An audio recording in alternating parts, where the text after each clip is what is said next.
Hello दोस्तों, नमस्कार साथियों, जय हिंद। कैसे हैं? उम्मीद करते हैं आप सब बहुत अच्छे होंगे। आपका अपना YouTube channel am the art classes में स्वागत है। दोस्तों, कल मैंने आपको बताया था जंतुओं का वर्गीकरण, और जंतुओं का वर्गीकरण मैंने कई सारे विभाग में बांट करके भी बताया था, और जिसमें पहला बात बताया था आपको पोरीफेरा। पोरीफेरा की विशिष्टता भी बताया था और कुछ विशिष्टता उसका बचा हुआ था। तो आज जो है कुछ हम बता रहे हैं, फिर दूसरा बताएंगे इस पर क्या होता है। दोस्तों, पोरीफेरा में जो बताए थे कि निषेचन की जो क्रिया होता है, लैंगिक भी देखा गया और अलैंगिक भी देखा गया। कहीं कहीं मुकुलन विधि द्वारा भी उस पर पाया गया, जो खास करके मुकुलन मुख्य रूप से हाइड्रा में ही पाया जाता है। दोस्तों, कह रहा है कि निषेचन क्रिया के बाद जो है वह क्या करता है, जो जाइगोट बनता है। जाइगोट के विषय में हम कल भी बताए थे कि सबसे पहले सेक्स, सेक्स के बाद क्या स्पर्म, स्पर्म जब जहाँ स्थापित होता है फिर धीरे धीरे क्या बनता है, जाइगोट। जाइगोट के बाद वो क्या बनता है, भ्रूण। भ्रूण के बाद शिशु का निर्माण होता है। इस प्रकार मैंने बताया था। तो क्या होता है कि जाइगोट जैसा कशाम्भी युक्त होता है, जो लार्वा के रूप में अक्सर दिखता है, वह लार्वा के रूप में जो है क्या होता है, विकसित होता है। जब दिखेगा लार्वा के रूप में तो विकसित भी होगा, लार्वा के ही रूप में विकसित होता है। ऐसा भी देखा गया है कि लार्वा कई प्रकार के अलग अलग स्थानों पर भी शामिल होते हैं। करा कि वह पानी में तैरता है अक्सर। दोस्तों, खास करके मेढक की बात किया जाए तो मेढक भी अपना निषेचन की प्रक्रिया पूरा जल में ही करते हैं। क्या करते हैं, जो महिला मेढक होते हैं अपना सभी जो अपना बीज छोड़ देते हैं, फिर बाद में क्या करते हैं, और पुरुष वाले मेढक जो है उस पर अपना भी बीज छोड़ देते हैं। दोनों मिल करके निषेचित हो जाता है और मेढक का जनन हो जाता है। इस प्रकार भी देखा गया है। करा किसी स्थान पर चिपकता है, वृद्धि कर स्पंज बनाता है। दोस्तों, कल हम ये भी बात बताए स्पंज क्या होता है, पूर्ण रूप में हम बताए हैं इसको। स्पंज आज बताने की जरूरत नहीं है। तो स्पंज बनाता है। करा पोरीफेरा के कुछ उदाहरण है, जैसे यूपासजिया, उसके बाद ल्यूकोसोलिया, ये भी आता है, ल्यूकोसोलोनिया भी आता है, उसके बाद साइकन आता है, अस्पोजिला आता है। ऐसे कई सारे और भी 2-4-10 ठो है। लगभग माना जाता है कि ये अभी तक जो है लगभग 9500 के करीब में खोजा जा चुका है। कल मैंने बता भी दिया था। अब आपका बात आता है दोस्तों सिलेंटेटा। क्या आता है, सिलेंटेटा आता है, या निडेरिया। क्या आता है, या निडेरिया। तो इस पर जो है कई सारे बातें शामिल हैं। खास करके जंतु वर्गीकरण और पादप वर्गीकरण के अलग अलग विद्वानों का अलग अलग मत है, एक मत किसी का नहीं मिला है। तो इस प्रकार जो है हर विद्वान अपने हिसाब से जंतुओं का वर्गीकरण और पादप का वर्गीकरण अलग अलग हिसाब से किए हैं। जिसको जैसा बुझाया, जिसको जैसा अध्ययन में आया, वह उस प्रकार से उसको क्या किए, अध्ययन में डाले हैं। करा यह मुख्यतः समुद्री जंतु का समूह है, अर्थात समुद्र में ही पाया जाता है।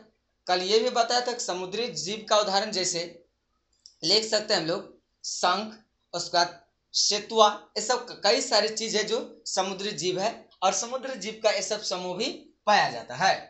करा कि जैसे हाइड्रा मृदु जलीय भी होते हैं। दोस्तों, मृदु जलीय क्या है आपको भी ये भी जानना है। तो मृदु जलीय में जो है क्या खास करके देखा गया है, किसको, निडेरिया को। किसको, निडेरिया को।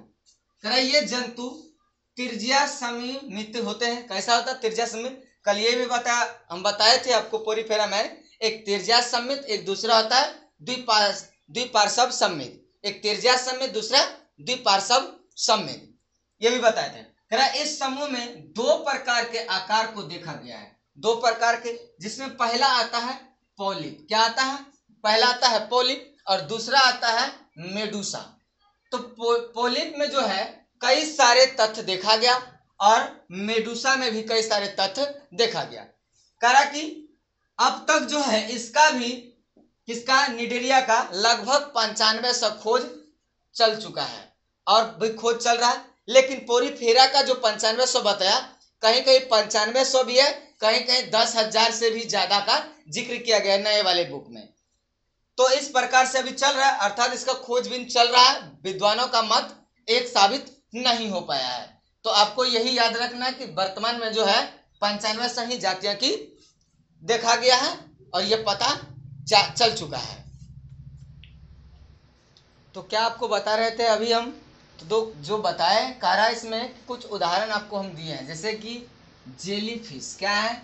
जेलीफिश। दोस्तों ये अक्सर जो है आपको पाया जाएगा जलीय में। कहाँ? जल के मृदु जल में इसका पाया जाता है।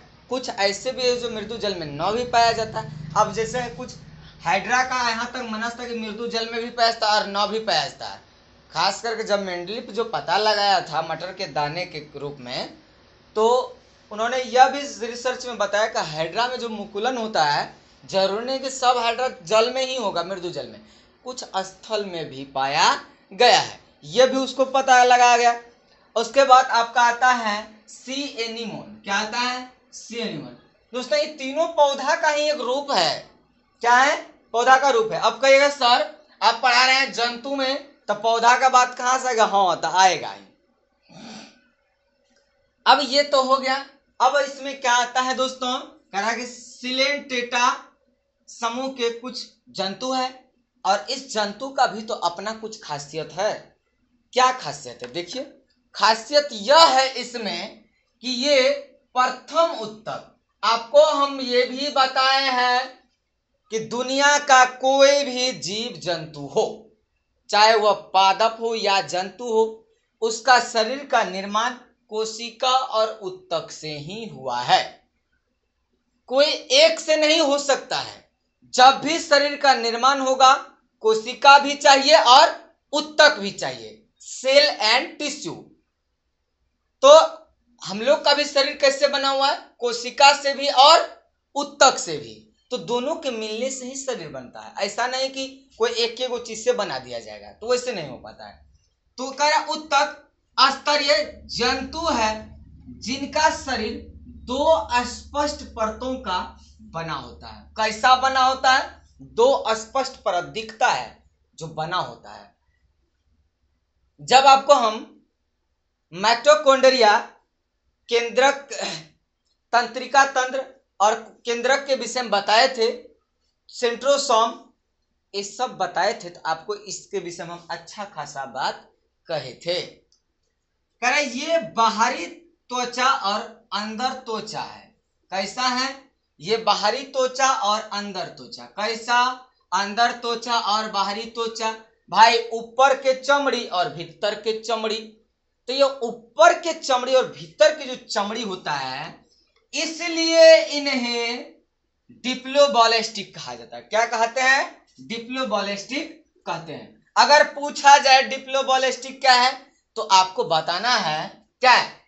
आपको ईबला दिख रहा है लिखा हुआ है, क्या है? देखिए इसको क्या लिखा हुआ? सिलेंटेटा।